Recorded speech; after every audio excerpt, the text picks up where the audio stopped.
오늘 저녁에 하나님께서 주시는 말씀은요, 마가복음 13장 1절에서 37절입니다. 마가복음 13장 1절에서 37절입니다.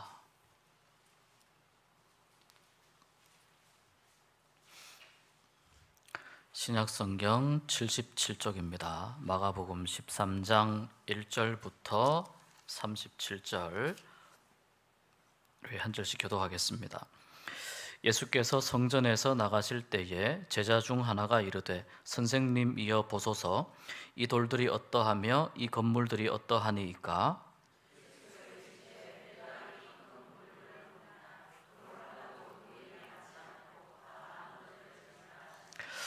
예수께서 감람산에서 성전을 마주 대하여 앉으셨을 때에 베드로와 야고보와 요한과 안드레가 조용히 묻되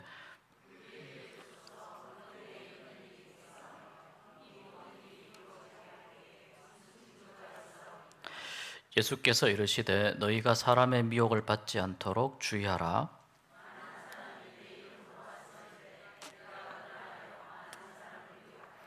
난리와 난리의 소문을 들을 때에 두려워하지 말라. 이런 일이 있어야 하되 아직 끝은 아니니라.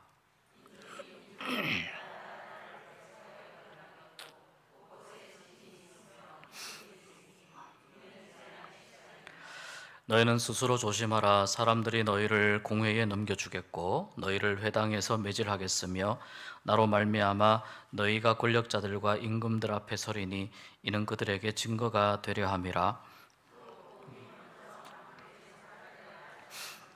사람들이 너희를 끌어다가 넘겨줄 때에 무슨 말을 할까 미리 염려하지 말고 무엇이든지 그때에 너희에게 주시는 그 말을 하라. 말하는 이는 너희가 아니요 성령이시니라.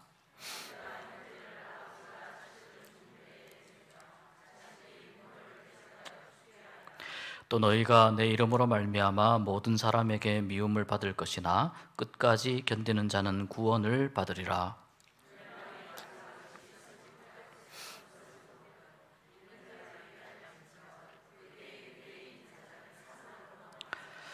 지붕 위에 있는 자는 내려가지도 말고 집에 있는 무엇을 가지러 들어가지도 말며 그 날에는 아이 뵌 자들과 젖먹이는 자들에게 화가 있으리로다.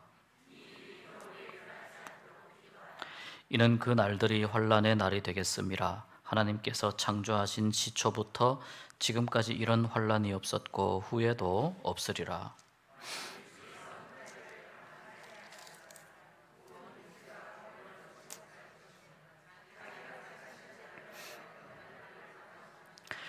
그때에 어떤 사람이 너희에게 말하되 보라 그리스도가 여기 있다 보라 저기 있다 하여도 믿지 말라.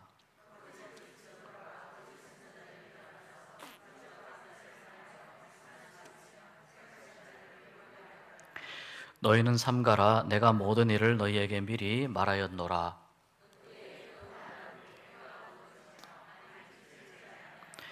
별들이 하늘에서 떨어지며 하늘에 있는 권능들이 흔들리리라.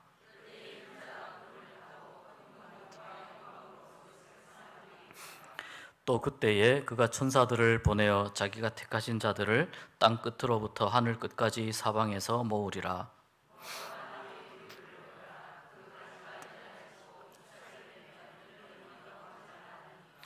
이와 같이 너희가 이런 일이 일어나는 것을 보거든 인자가 가까이 곧 문 앞에 이른 줄 알라.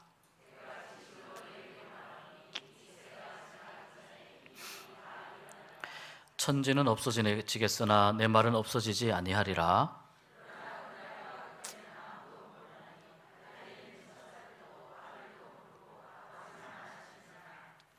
주의하라. 깨어 있으라. 그때가 언제인지 알지 못함이라.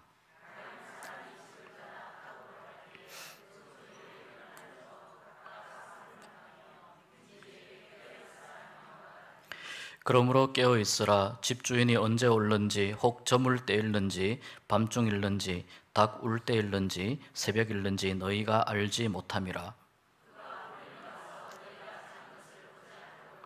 함께 깨어 있으라. 내가 너희에게 하는 이 말은 모든 사람에게 하는 말이니라 하시니라. 아멘. 네, 오늘 이제 벌써 6월 달, 6월 첫 주일 지나고 이제 첫 번째 수요일입니다. 시간이 굉장히 빨리 가는 것 같은데 또 그만큼 우리도 열심히 해서 이제 마가복음 13장을 읽었습니다. 자, 오늘 또 우리가 하나님 말씀을 깨닫는 은혜가 있었으면 좋겠습니다. 옆에 분 보시면서 인사 한번 하실까요? 말씀을 깨닫는 은혜가 있기를 축복합니다. 예, 13장 우리가 읽었는데 12장 뒷부분 우리가 조금 정리하지 못한 부분이 있죠. 잠깐 내용을 살펴보고 13장 우리가 함께 또 생각해 보겠습니다. 그 사람들이 이제 헷갈리는 게 뭐냐면요, 12장 35절부터 보면 서기관들이 어떻게 가르치냐면 그리스도를 다윗의 자손이라고 가르쳐요. 다윗의 자손 중에서 그리스도가 나온다는 이야기예요. 다윗의 자손 중에서 그리스도가 나온다. 이 성경은 사실 예수님이 누구인가라고 하는 부분을 가르쳐 주는 것이지 않습니까? 예수님이 누구인가. 그래서 사실은 이 기독론적인 측면에서 매우 중요한데, 오늘 또 이 말씀을 보면은 다윗의 자손 중에서 그리스도가 나온다. 그런데 이제 그 이야기를 예수님이 직접 하시는 겁니다. 그 이야기를. 그 전까지는 계속 막으셨잖아요. 근데 지금은 이제 예루살렘에 이미 올라오신 상황에서 며칠 있지 않으면은 잡혀서 십자가를 지는 상황이기 때문에 지금은 예수님이 메시아라는 것을 사람들에게 공식적으로 이야기하셔야 되는데 그것을 이제 이야기를 하고 있습니다.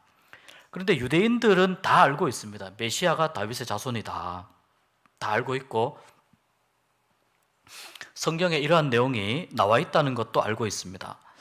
자, 이제 문제는 이 메시아가 다윗의 자손으로 온다는 이 내용이, 이 예언이 알고는 있는데 도대체 메시아가 어떤 분인가에 대해서 잘 모르는 거예요. 메시아가 어떤 분이냐? 메시아는 예수님, 예수님은 그리스도, 그러니까 기독론에 관한 것인데 메시아가 어떤 분인가에 대해서 잘 모르는 겁니다. 영적인 통찰력이 없는 겁니다.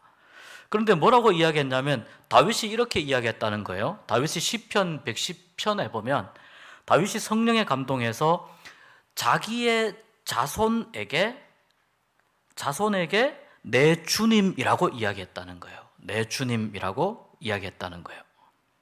이 말을 예수님이 끄집어서 말씀하시는 것은 메시아가 인간적인 혈통 이상의 의미가 있다라는 뜻이죠. 인간적인 혈통 이상의 의미가 있다. 그런데 이제 신난 것은 누구냐면은 백성들이 신났습니다.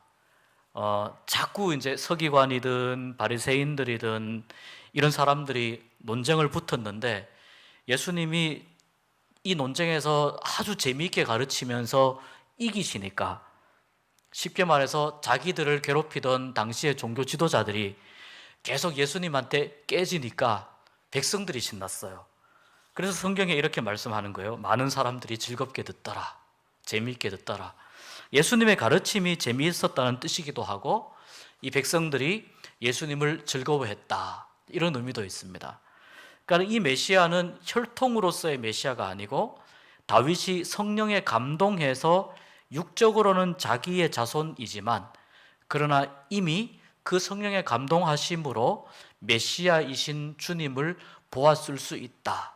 그래서 다윗이 자기의 자손이지만 자손의 의미에 놓고 예수님 메시아를 대하는 것이 아니고 하나님 신적 영적인 통찰력의 관점에서 나의 주님으로 이 메시아를 고백했다라고 이제 예수님께서 마무리 지으셨습니다.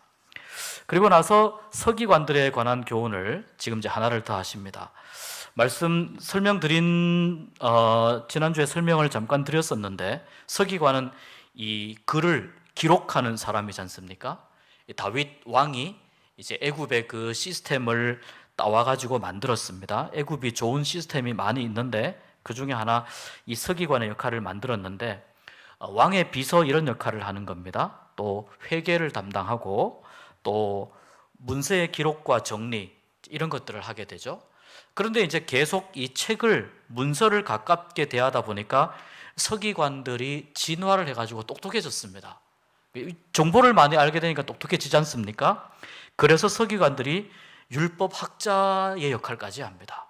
율법사의 역할까지 해서 이 율법은 이런 의미, 이 율법은 저런 의미, 이런 이야기들을 하는데, 이때 이제 이 서기관들의 복장이 옷을 이렇게 길게 늘어뜨린 두루마리 같은 걸 입고 다녔습니다.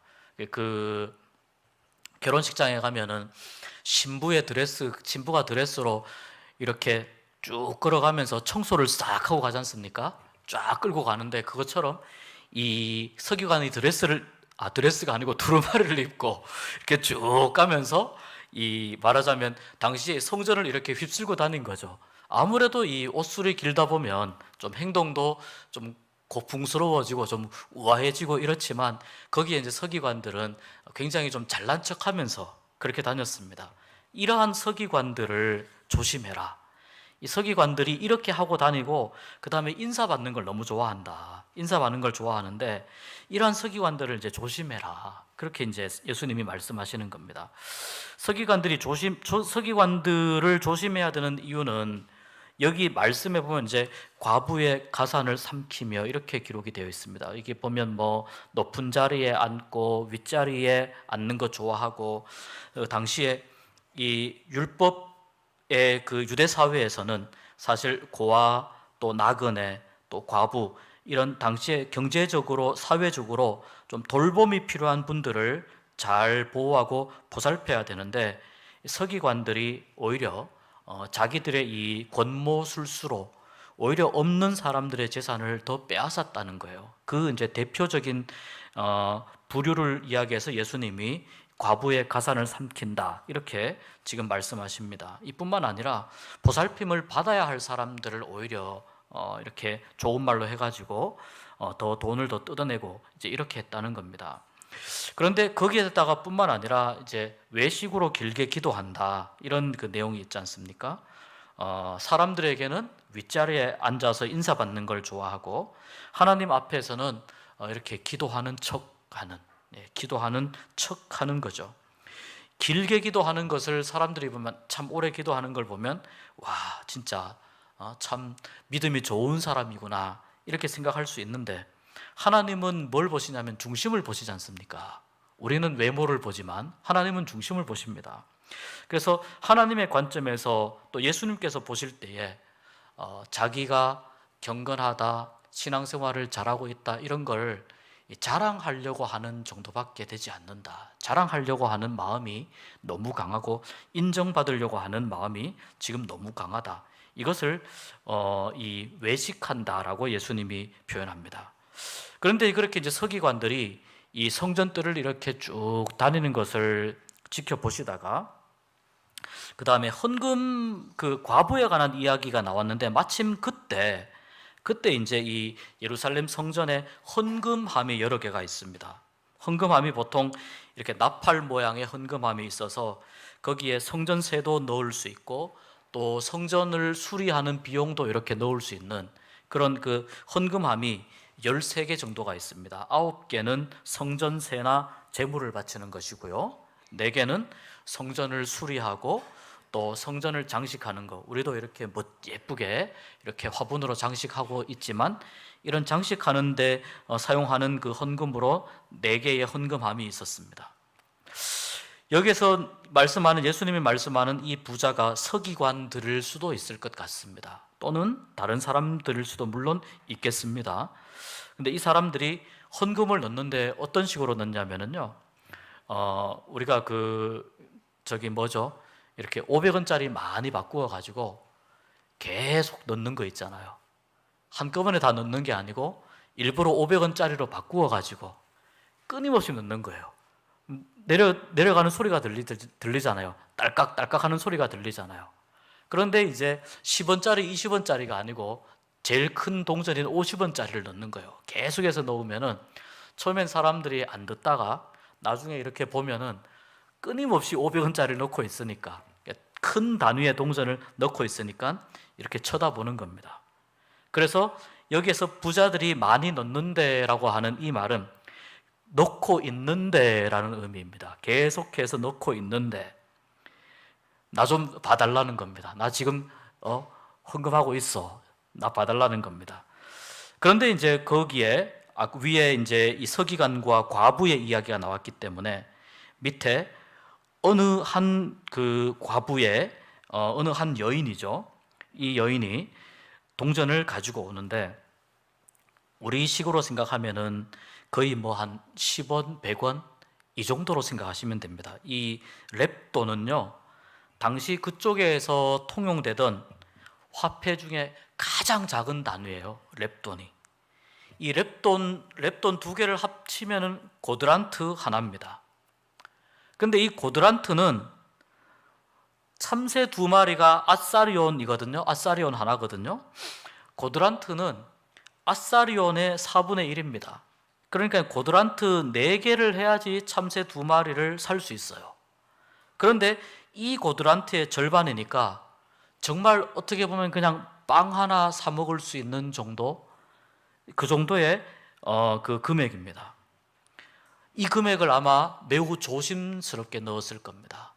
땡그랑 소리가 나지 않도록 조심스럽게 넣었을 겁니다. 그런데 이 헌금하는 모습을 사람들이 이렇게 지켜볼 수 있도록 이렇게 오픈되어 있는 공간입니다. 그래서 예수님께서 그 헌금함을 이렇게 보면서 이 여인의 헌금하는 그 모습을 보면서 너무나 조심스럽게 또 좀 창피한 모습으로 헌금함을 넣는데, 여기에서는 넣는지라 이렇게 되어 있잖아요. 부자는 넣는데로 되어 있고 과부는 넣는지라, 이것은 계속 넣고 있는 데가 아니고 한 번 넣고 끝난 겁니다. 그러니까 정말 없는 거예요. 돈이 없는 거예요. 한 번 넣고 다 끝났는데 예수님께서 말씀하시는 게 이런 내용이지 않습니까? 누구보다 이 여인이 누구보다도 많이 헌금을 했다라고 말씀합니다. 이게 하나님의 계산법과 인간의 계산법의 차이점입니다. 여기서 예수님이 생활비 전부를 넣었다고 말씀했는데, 이 생활비 전부는 살아가는데 관련된 돈뿐만 아니라 이 과부가 생명을 유지하는 데 필요한 비용을 의미해요. 그러니까 생명을 유지하는 데 필요한 돈을 넣었다는 것은 나의 삶을 모든 것을 하나님께 전적으로 맡깁니다 라는 의미입니다. 나의 모든 것을 하나님께 맡깁니다.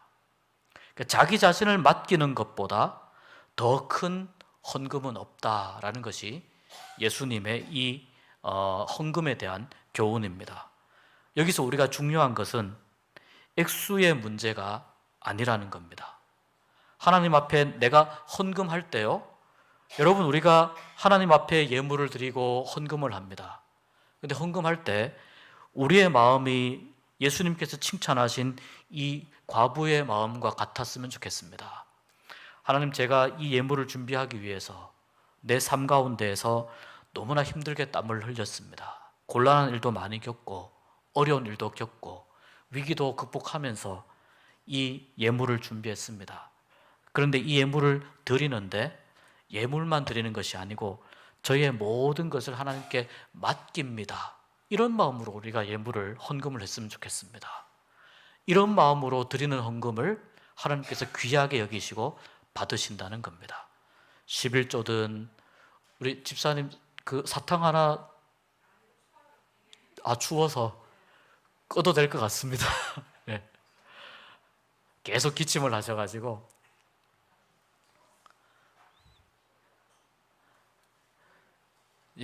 그래서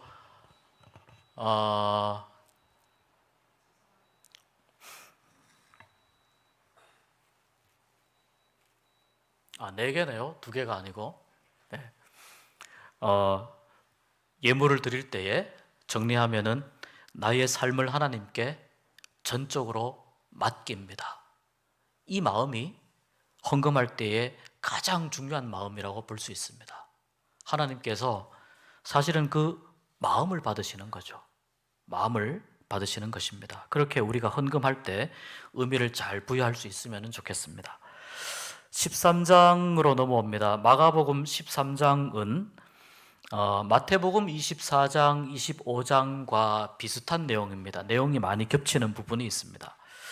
이 마가복음 13장까지가 고난주간의 두 번째 날 화요일에 논쟁과 예수님께서 말씀하신 가르침에 관한 내용입니다. 교훈에 관한 내용인데, 특별히 마가복음 13장을 우리가 좀 주의해서 읽어야 할 것은 이것이 종말에 관한 예언을 하고 있기 때문입니다. 그래서 마가복음 13장, 마태복음 24, 25장 이렇게 해서 예를 들면 소묵시록 이런 식으로 이제 이야기하기도 합니다. 그래서 이 마가복음 13장을 우리가 좀 잘 이해할 필요가 있는데, 아무튼 시간이 허락하는 선에서 우리가 좀 살펴보도록 하겠습니다.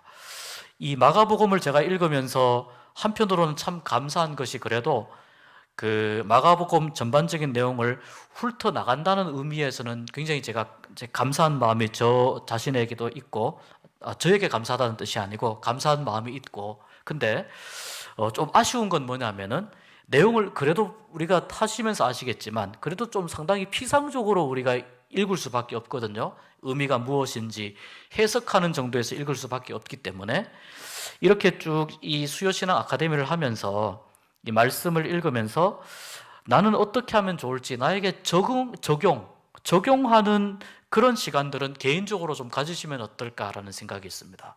예를 들어서 방금 이 말씀드린 이 헌금에 관한 부분, 이런 부분들은 우리가 정말 신앙적으로 꼭 적용해야 되는 부분인데, 내가 또 뭐 마가복음 13장도 마찬가지입니다. 깨닫는 부분을 내 신앙 가운데에 어떻게 적용할까, 여러분 이 부분도 같이 고민하면서 내용을 함께 보면 좋겠습니다. 아무튼 소묵시록인데, 자, 이 마가복음 12장까지 예수님께서 이 헌금을 넣는 장면을 어디에서 보냐면 성전에서 보시죠. 그리고 13장 1절에서 예수께서 성전에서 나가실 때 이어지죠. 성전에서 나가실 때.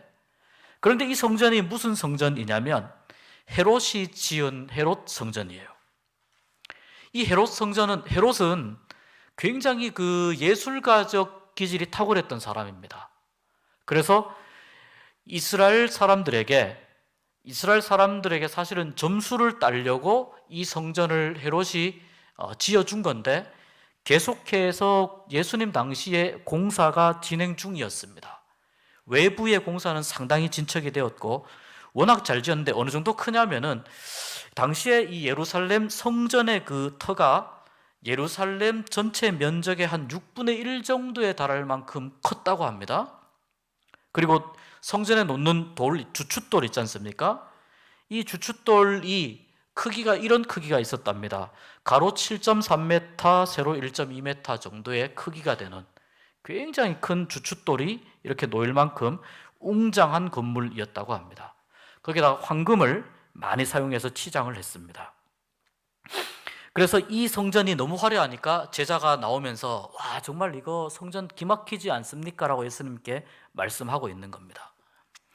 로마 역사가 타키투스라는 사람이 이렇게 이야기했어요. 이 예루살렘 성전이 황금으로 장식된 흰색 대리석의 거대한 산과 같은 모양이다 라고 이 성전을 이제 묘사를 했고요. 우리가 잘 아는 요세푸스는 이 성전이 굉장히 아름다운 돌로 엇갈려 쌓여 있어가지고 멀리서 보면은 성벽이 이렇게 엇갈려 쌓여 있어서 마치 파도가 치는 것처럼 아름다운 모습이었다. 근데 지금은 그게 다 무너져 있죠. 청년들이 가서 이 예루살렘 성전 이 흔적을 볼 텐데, 그 흔적의 일부가 남아가지고 그 남아있는 곳이 뭐냐면은 지금 우리가 부르는 통곡의 벽입니다. 통곡의 벽이 예전에 예루살렘 성전의 그 일부입니다. 다 무너지고 이제 그것만 남아 있습니다. 그러니까 이 보면은 3번에 제가 언급한 돌 하나도 돌 위에 남지 않고 다 무너졌어요. 이게 언제 무너졌냐면 AD 70년에 무너져요.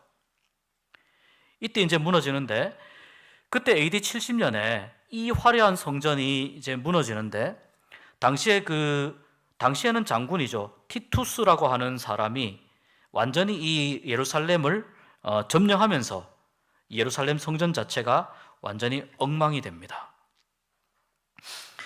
이 예루살렘 성전이 무너진 의미가 두 가지가 있습니다. 첫 번째는 이스라엘 백성들이 하나님의 선택을 받은 백성으로 하나님의 뜻대로 살지 않았던 그들의 모든 삶이 다 무너졌다, 그런 의미가 있습니다. 하나님의 뜻대로 살지 않았던 이스라엘의 삶과 이스라엘의 역사가 이렇게 다 무너졌다. 그 다음에 또 한 가지, 예루살렘 성전 파괴의 또 한 가지 의미는 이 예루살렘 성전이 이스라엘 백성들이 하나님께 제사를 하는 장소였습니다.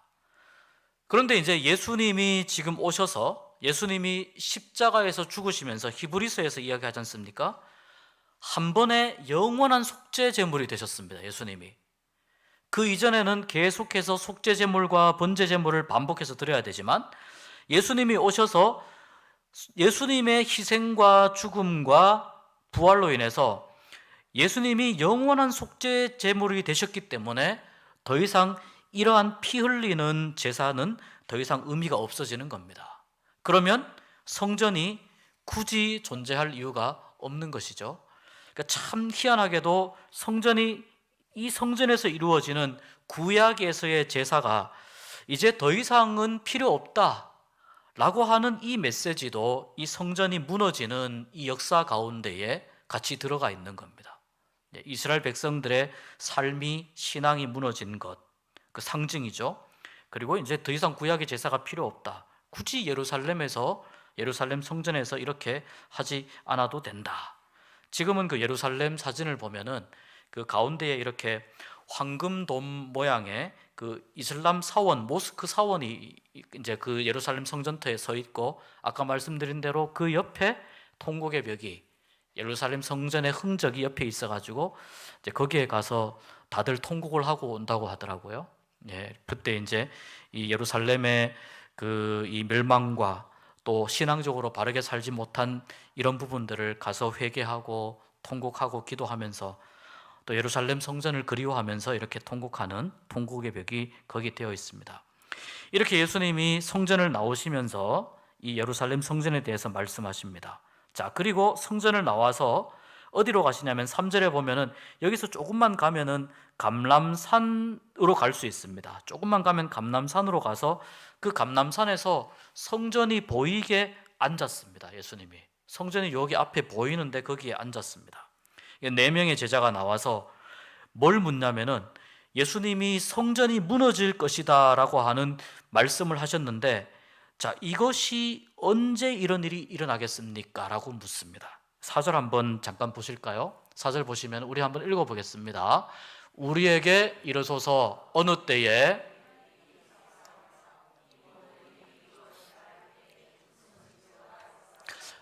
여기 보면은 자, 어느 때에 이런 일, 요 말은 성전이 언제 무너지겠습니까? 라는 질문입니다. 그리고 그런 일이 일어날 때 혹시 어떤 징조가 있겠습니까? 라는 질문입니다. 제자들은 1차적으로 먼 미래의 종말을 생각해서 질문하지 않습니다.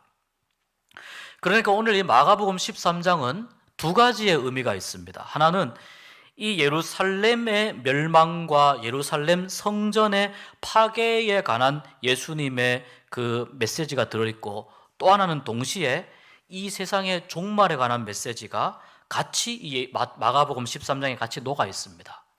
제자들은 예루살렘 성전과 예루살렘 그 점령에 관한 것을 질문을 했지만, 그 질문을 받아서 예수님은 두 가지의 의미로서 계속 메시지를 지금 주시는 겁니다. 그래서 예루살렘의 멸망, 그 다음에 또 한 가지는 세상의 종말, 이 두 가지에 대한 예수님의 대답이 이제 이야기될 수가 있습니다. 이 지금 마가복음이 마가복음의 수신자, 마가복음이 어디에 있는 그리스도인들을 생각하면서 기록한 책이라고 그랬죠? 로마라 그랬죠? 이때 이제 당시에 이 마가복음이 읽혀질 즈음에 로마에 있는 그리스도인들이 박해가 매우 심한 상황이었습니다. 그리고 로마의 그 대화재가 발생하면서 네로 황제의 핍박이 더 심해지고, 그리고 이제 그러면서 몇 년 뒤에 AD 67년, 68년경 이때에 이제 이 초대교회의 중요한 지도자들이 순교합니다. 베드로와 바울이 이때쯤 순교를 합니다. 중요한 지도자도 잃습니다. 이러한 박해의 시기를 지금 지나면서 이 기독교인들의 기독교인들에게, 로마에 있는 기독교인들에게 지금 이 박해의 시기를 지나가지만 이 시기가 말세가 아니다라는 걸 일단 가르쳐야 되는 거예요. 그리고 심지어는 70년에 일어나는 예루살렘의 멸망 또한 그때가 세상의 종말이 아니다라는 것을 가르쳐야 되는 거예요. 그래서 이것을 가르치면서 또 이 종말을 그렇게 구분하면서 동시에 세상의 종말에 어떤 일이 일어날 것인가에 관해서 예수님이 말씀했습니다. 먼저 예수님이 말씀하시는데 사람의 미혹을 받지 않도록 주의하라 이렇게 말씀합니다. 이 사람의 미혹은 하나님의 백성들을 하나님을 믿지 못하는 잘못된 길로 이끌어가는 수많은 유혹들을 의미하거든요. 하나님의 백성들을 믿지 않도록 이끄는 수많은 유혹들. 예를 들어서 이단들이든지 사이비라든지 또는 뭐가 있겠습니까? 이 초대교회에도 거짓 교사들이 많이 있었지 않습니까? 복음을 충분히 이해하지 못했던 사람들, 또 거기에 여러 그 사회 문화적인 여러 많은 요소들 가운데에서 또 그 배후에 여전히 이 마귀의 역사가 또 있는 것이죠. 이러한 부분들을 계속해서 미혹한다고 말씀하면서 조심하라고 합니다. 그러면서 제일 처음에 하시는 이야기가 많은 사람이 내 이름으로 온다고 그랬거든요. 많은 사람이 내 이름으로 와서. 여기서 내 이름으로 와서라고 이야기하는 이 사람들은 누구냐면은 22절에 나오는 거짓 그리스도들이라고 볼 수 있습니다. 거짓 그리스도들. 자기가 그리스도가 아닌데 속여서 사람들을 미혹하는 그리스도인 척하는 종교 사기꾼들입니다. 우리나라에 자칭 내가 예수다, 내가 예수다라고 주장하는 사람들이 있을까요? 없을까요? 몇 명쯤 될까요? 몇 명쯤 될까요? 이게 통계가 잘 안 잡혀요. 많아졌다가 줄어들었다 그러는데 뭐 제가 꽤 몇 년 전에 자료를 찾아보니까 뭐 30 몇 명 내가 예수다라고 하는 사람이 30 몇 명, 그 중에는 노란색 도복을 입고 이렇게 수염을 길게 이렇게 늘어뜨린 사람도 있고, 또 그 내가 예수다라고 이야기하는 사람들 중에는 또 특이하게도 이제 여자분들도 또 있습니다. 또 나이가 많은 분들도 있고 젊은 사람들도 있고 그렇습니다. 그러니까 내가 예수다, 그리스도다라고 이야기를 지금도 이제 그 방송 끝났죠? 그 JMS하고 이렇게 나오는 거 다 끝났죠, 지금은? 네, 저는 그거 하나도 보진 않았는데 굉장히 이제 그런 유형의 이 이단들이, 사이비들이 앞으로 점점 더 많아질 가능성이 있습니다. 점점 더 많아질 가능성이 있습니다. 그 이유는 지금 이 시대를 살아가는 그 사람들의 이 정신 세계가 굉장히 건강하지 못하다라는 진단들이 많이 있어요. 지금 이 시대를 살아가는 우리가 다 좀 정신병적으로 문제가 있다는 뜻이 아니고 굉장히 정신적으로 우리가 힘들고 어려운 시대를 살아가고 있거든요. 그런 시대를 살아가는데 그렇기 때문에 그런 부분들에 대한 약점들이나 이런 것들을 이용을 해서 자기의 사상을 주입하는 그런 사람들이 훨씬 더 아마 많아질 가능성이 있습니다. 지금도 굉장히 많이 있는데 예수님께서 이들을 지금 조심하라고 말씀합니다. 거짓 그리스도는 내가 그리스도라고 속이는 사람들이고요. 우리가 흔히 알고 있는 적그리스도라는 그 명칭이 있습니다. 적그리스도는 말 그대로 그리스도를 대항하는 사람들이에요. 그리스도를 대항하는 사람, 예수 믿는 자들을 핍박하는 사람들입니다.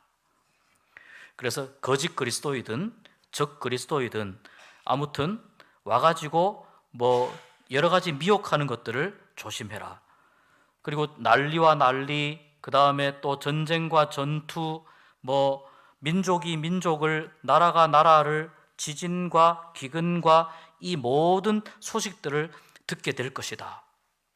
제가 이것을 보면서 터키에 지진이 난 거를 우리가 어떻게 알 수 있었을까요?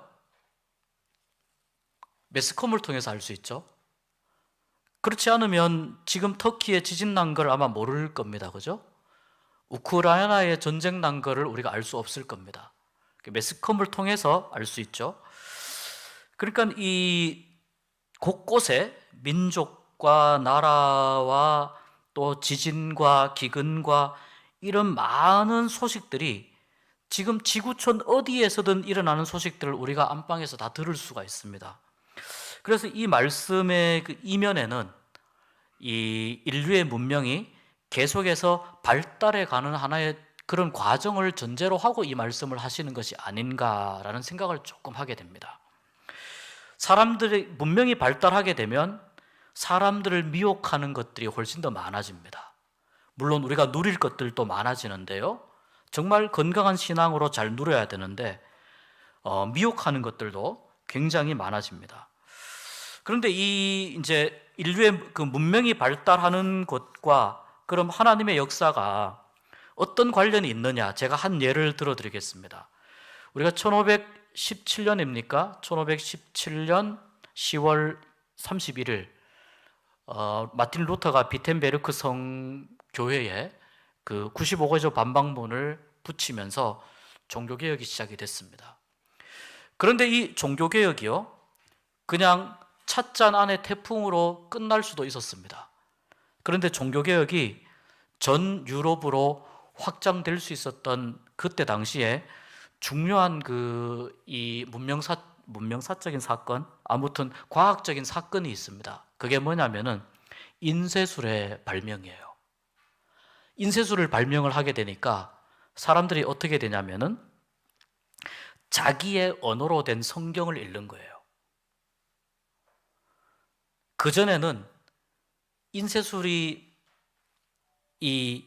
발달하기 전에는 책이 너무너무 귀한 거죠.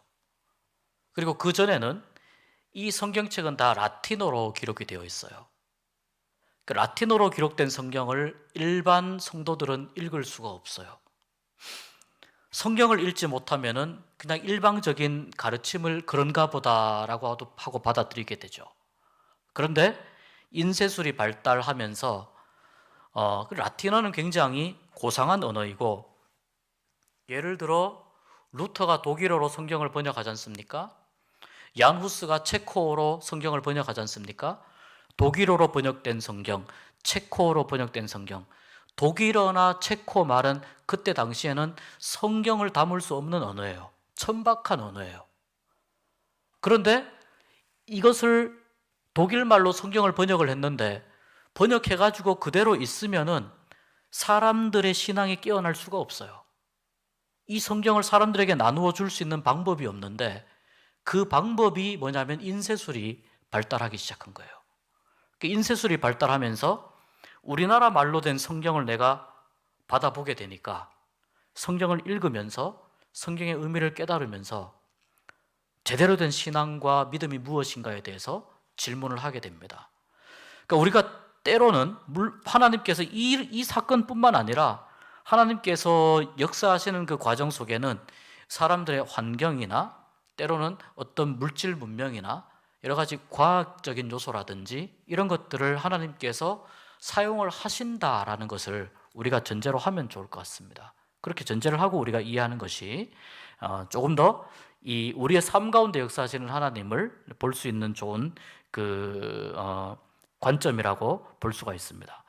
그래서 민족이 민족을, 나라가 나라를, 지진이, 기근이, 이런 소식들을 우리가 들을 수 있는 시대에 산다고 하는 것은 예수님의 이 말씀이 7절과 8절에 나와 있는 이 말씀이 지금 이루어지는 시대에 우리가 살고 있다고 볼 수 있는 겁니다. 그런 의미에서 우리가 종말에 관한 생각들을 할 필요가 있겠습니다. 여기서 공회에 넘겨주면은 매질을 하겠고, 또 단순히 예수님을 믿는다는 이유로 그렇게 매질을 당하는데, 우리나라에서는 이 매질을 당하는 경우가 별로 없지만요, 우리나라는 예수 믿는데 너무나 안전한 나라이지만 조금만 선교지로 나가보면, 다른 나라로 나가보면 예수를 믿는데 목숨을 걸어야 하는 사람들이 얼마나 많은지 모릅니다. 너무나 많고 북한의 지하교회도 마찬가지고요. 얼마나 많은 사람들이 예수를 믿는데 목숨을 걸어야 하는지 모릅니다. 그런 과정을 쭉 말씀하고 있습니다.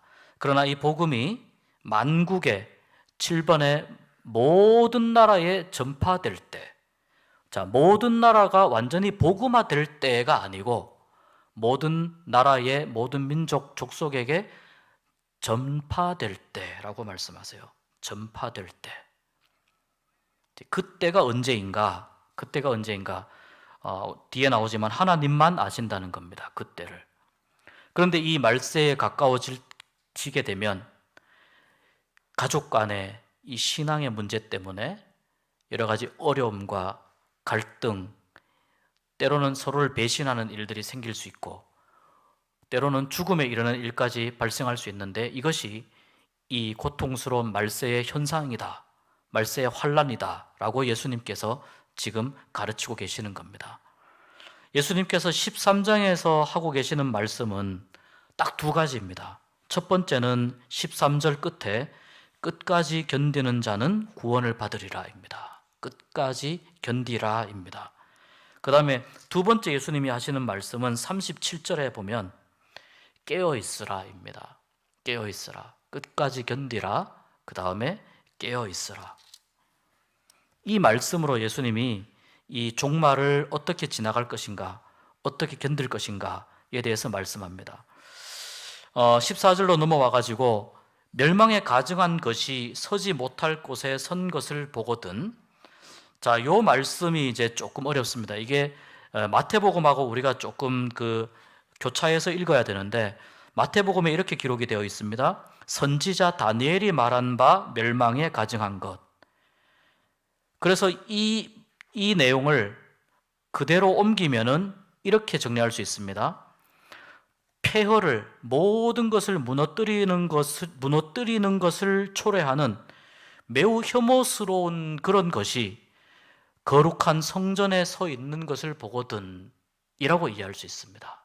아주 지저분한 것이 거룩한 성전에 서 있는 것을 보거든. 다니엘이 이렇게 이야기했는데 다니엘이 이렇게 이야기한 이 사건이 이스라엘 역사 가운데에서 두 번 정도 일어났다고 볼 수 있거든요. 첫 번째는 이제 뭐냐면은 이건 간단하게 말씀드리면은 이제 BC 168년에 그 예루살렘이 한번 점령되었는데 그때 예루살렘 성전에 제우스상을 한번 설치한 적이 있다고 합니다. 그래서 이 다니엘의 예언이 이것을 이야기한 것이다. 그 다음에 두 번째는 이제 우리 오늘 읽은 말씀과 관련이 있는 것인데 로마가 완전히 이 예루살렘을 멸망시킨 70년에 AD 70년에 로마 황제의 깃발을 예루살렘에 꽂은 사건이 있어요. 이 로마 황제는 자기 스스로 신이라고 이야기하기 때문에 스스로 신이라고 부르는 로마 황제의 깃발은 하나님이 보시기에 가증한 것이죠. 그것이 성전에 꽂히면 안 되는 것인데 우리가 성전을 예루살렘을 점령했다라고 하는 상징적인 의미로 이것을 꽂은 적이 있습니다. 그래서 아주 가깝게는 이 사건을 예수님께서 염두에 두시고 예루살렘이 무너질 것을 염두에 두시고 멸망에 가증한 것이 서지 못할 곳에 선 것을 보거든 너희들은 도망쳐라. 성전에 있지 말고 도망하라. 그런 뜻입니다. 지붕에 있는 자 내려가지 말고 집에 있는 것을 가지러 가지 말고 그만큼 이 로마의 침략의 그 속도와 그 위세가 급박하다는 겁니다. 그다음 밭에 있는 사람 옷을 가지러 가지 말고 뒤로 돌이키지 말라는 말은 그 롯의 아내를 우리가 생각해 계속 상상하게 되는 건데 미련을 가지지 말라는 겁니다. 미련을 가지지 말고 도망할 만큼 그만큼 아주 위급한 상황이 될 것이다. 그럼 아이 벤 자들과 젖먹이는 자들은 어떤 의미인가? 이것은 자유롭게 도망할 수 없는 사람들을 의미하는 거예요. 네. 아기를 키우는 여성들 또는 태중에 있는 지금 임신한 여성들을 이야기하는 것이 아니고 도망을 자유롭게 할 수 없는 상황에 있는 사람들은 힘들고 어려운 일을 당할 것이다 라는 겁니다. 그런 의미로 이 말씀을 우리가 좀 읽을 수가 있습니다. 그런데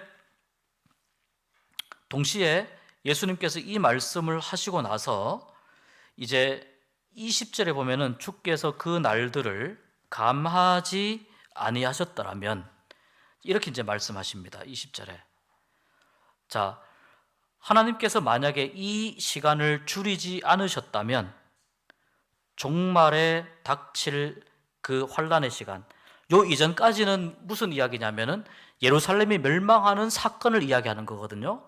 그런데 이제 20절에 넘어오시면서는 예수님께서 세상의 종말을 염두에 두고 20절부터 이야기를 하세요. 그래서 그 날들을 감하지 않았다는 말은 예수님이 이 기간을, 하나님이 이 시간을 조절해 주지 않으셨다면은 아마도 그때 당시에 예루살렘이 로마에 함락이 되었을 때에 입었던 피해보다 훨씬 더 큰 피해를 볼 수 있었을 것이다 라고 이야기를 이제 이 함축적으로 이 말씀을 같이 하는 것입니다. 그러면서 20절부터 이어져 내려오는 이야기는 세상 종말에 관한 이야기입니다. 여기 아까 말씀드린 대로 그리스도가 여기 있다 저기 있다, 거짓 그리스도들, 거짓 선지자들, 다 잘못된 가르침, 자칭 예수, 자칭 그리스도라 이야기하는 이 사람들을 삼가고 이 사람들을 조심해라, 늘 미혹하고자 하는 그 가르침들을 조심하라. 예수님께서 내가 이렇게 지금 가르치고 있지 않느냐, 이 가르침을 기억하고 조심하라고 말씀합니다. 그리고 계속해서 이 37절까지 말씀을 하시는데 정리하자면 이런 내용입니다. 정리하자면은 이 그 시기적인 그 특성은 24절부터 보면은 뭐 별들이 떨어지고 해가 어두워지고, 이것을 그대로 별들이 떨어지고 해가 이르면 종말이 온다라고 하기보다는 하나님께서 때가 되면 천체들로 하여금 그런 변화를 일으키셔서 그때가 왔음을 알려줄 것이다 라고 이해를 해야 되는 거예요. 하나님께서 그때가 되면 이런 여러 가지 기상 상황들을 통해서 그때가 왔음을 알려주실 것이다. 그리고 해와 달과 별들이 천체의 의미도 있지만 동시에 여기 보면 하늘에 있는 권능들이 흔들린다 그랬잖아요. 이 하늘에 있는 권능들이 흔들린다는 말은 하늘에 있는 공중권세 잡은 사탄의 세력들이 흔들리게 될 것이다 라는 의미도 같이 포함이 되어 있어요. 해와 달과 별들이 흔들린다는 의미와 함께 포함되어 있습니다. 그런데 예수님께서 구름을 타고 오는 것을 볼 것이다 라는 이 말씀은 실제로 구름을 타고 오시는 그 모습 그대로 우리가 볼 수도 있고, 잘 모릅니다. 그대로 볼 수 있고, 아니면은 하나님께서 심판주로서 구름 가운데에 계시는 예수 그리스도의 그 모습을 우리가 모두 다 볼 수 있을 것이다. 손오공처럼 구름 타고 이렇게 내려오는 장면은 조금 만화적인 상상입니다. 근데 그렇지만 만화적인 상상이 안 이루어지는 건 또 아니에요. 모르는 거예요. 이거는 모르는 건데, 아무튼 그대로 그렇게 오실 수도 있고 구름 위에서 심판하시는 주님을 우리가 볼 수도 있다. 여러 좀 그 복합적인 해석의 여지가 있습니다. 중요한 것은 구름을 타고 직접 내려오시든 또는 우리 눈에 그렇게 보일 수 있지만, 중요한 것은 예수님께서는 재림하실 때에 모든 사람들이 다 알 수 있도록 재림하신다는 사실이에요. 모든 사람들이 다 알 수 있도록. 그렇기 때문에 깨어 있어라 이렇게 말씀하는 거지 않습니까? 끝까지 견뎌라. 끝까지 견뎌야 보는 것이고 깨어 있어라. 마지막 무화과 나무의 교훈만 보고 마치겠습니다. 이 무화과 나무는 앞장에서 나왔던 저주받은 무화과 나무는 아니고 그냥 나무들이 많은데 이스라엘 사람들이 무화과 나무를 익숙해 하니까 무화과 나무를 말씀하신 거예요. 나무에 새순이 돋고 잎이 무성해지면 조금 있으면 열매가 맺힐 것이다 라고 누구나 다 알지 않느냐. 길 가다 보면 흔히 볼 수 있는 나무가 무화과 나무인데 누구나 다 알고 있지 않느냐. 그것처럼 내가 이야기한 이런 여러 상황들이, 여러 현상들이 일어나는 것을 보게 될 때, 이러한 현상들이 일어나는 것을 보게 되고 또 이러한 소식들을 듣게 될 때에 더 깨어있고 근신하고 더 끝까지 견디고 인내하라고 예수님께서 이 말씀을 합니다. 그리고 여기 한 가지만 더 살펴보면 30절에 보면은 이 세대가 지나가기 전에 이 일이 다 일어나리라. 자, 여기에 이제 약간의 그 번역적인 부분과 이런 부분이 있는데요. 이것을 이제 제가 거기 이제 영어로 번역된 부분도 올려놨는데, 이 모든 것들이 될 때까지, 이 모든 것들이 be fulfilled, 다 이루어질 때까지 이 세대가 지나가지 않을 것이다. 이 모든 것들이 다 이루어져야 이 세대가 지나갈 것이다. 예수님께서 말씀하신 재림 전에 있을 것으로 예언된 이런 것들이 언제 이루어질지는 모르지만 그 일이 다 이루어질 때까지 이 세대는 지나가지 않는다. 그렇기 때문에 이 세대는 당연히 재림 전에 일어날 환난들과 징조들을 겪는 세대라고 볼 수 있습니다. 그 세대라고 볼 수 있습니다. 예루살렘 멸망을 만약에 기준으로 한다면 예루살렘 멸망 직전에 살았던 세대들, 보통 30년 이렇게 잡지 않습니까? 그렇게 숫자적으로 볼 수 있고, 그러나 예수님이 말씀하신 세상의 종말과 연결시켜서 보면 예수님의 재림 전에, 예수님의 재림이 일어나기 전에 사는 모든 사람들의 시대를 다 포함하는 거예요. 이 세대가 예수님의 재림이 일어나기 전까지는 다 지나가지 않는다. 다 이 상황들을, 이 시간들을 이 세대가 다 겪을 것이다 라는 그런 의미입니다. 오직 이 종말에 관한 부분들은 하나님만 아신다는 것을 우리가 꼭 인정했으면 좋겠습니다. 오늘 우리가 이 종말에 관한 말씀을 읽었는데 제가 그 요한계시록도 그렇고 처음 이 종말에 관한 말씀을 읽을 때는 굉장히 무섭기도 하고 좀 두렵기도 했었습니다. 그런데 종말에 관한 말씀을 자꾸 반복해서 읽으면서 드는 몇 가지 생각이 있습니다. 첫 번째는 그렇기 때문에 하나님을 더 의지할 이유가 자꾸 생기는 겁니다.